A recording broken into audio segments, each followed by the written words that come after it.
তো ভাই বিষয়টা হয়েছে কি, আজ সকালে আমি একটু দেরি করে ঘুম থেকে উঠেছি। মানে প্রতিদিন উঠি ওই 6টা, আর আজকে উঠেছি ওই 11টার দিকে ঘুম থেকে উঠেছি। তো ঘুম থেকে উঠেছি সবই ঠিক আছে, কোনো কিছুতেই গড়বড় নাই। আমি ঘুম থেকে উঠে ব্রাশ করতে যাব, তখন মাকে বলছি, মা কলগেটটা কোথায়, কলগেটটা তো পাচ্ছি না। বলছি দেখ ওখানে আছে। আমি আবার বলছি, মা কই পেলাম না তো।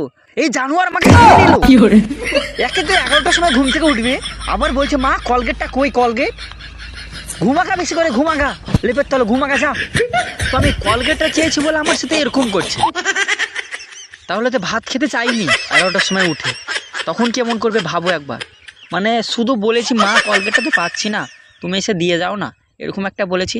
তো বলছে ঘুমাগা বিছনার তলে বেশি করে, ঘুমাগা না আরো, এখন কেন উঠলি জানোয়ার।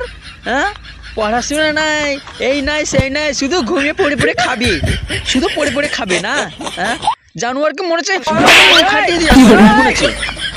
তো আমি একটু দেরি করে ঘুম থেকে উঠেছি কিনা, তাই এরকম ব্যবহার আমার সাথে।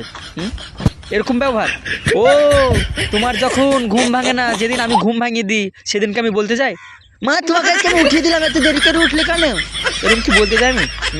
মানে আমি যত দোষ করব, ঠিক আছে, সব দোষগুলো আমারই দেখবে, মার কিন্তু কোনো দোষ নেই। और अगर तुम लोग नए हो तो सब्सक्राइब करो, वो जो लाल वाला बटन है उस पर फूट फेंक के मारो या फिर मोमबत्ती, मुझे नहीं पता, बस क्लिक हो जाना चाहिए।